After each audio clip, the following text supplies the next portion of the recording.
Hello? Hello. Yeah, Good morning, madam. This is operation manager from Cottage Bank.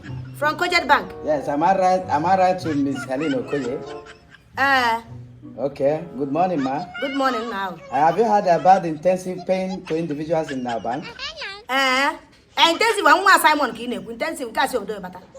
No, I mean the money paying to individuals in the bank. Oh, I gonna win individual. Yes, I want individual. Yes, ma. Hey. Oh, the government and Tanta.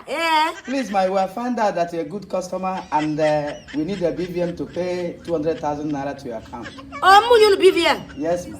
Now, Yes, ma. We are giving out incentives for our best customers, and you are one of them, ma.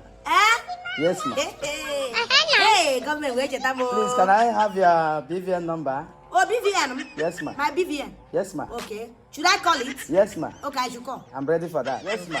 Okay. 555. Idena? Yes, ma. 4444. Go ahead.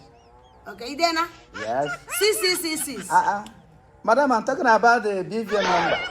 A BVN number? Yes, ma. No, if you bank in You are not serious. You must be stupid. Eh? You are very foolish. Bad woman like you.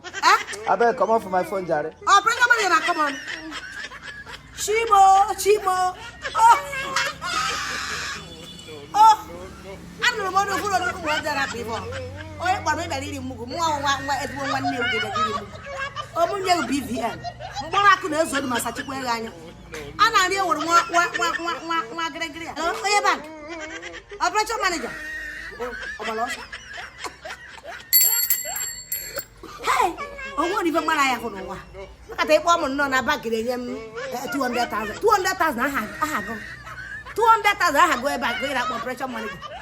Otoro came when I took I am what I could do so much. Each and I way by everything.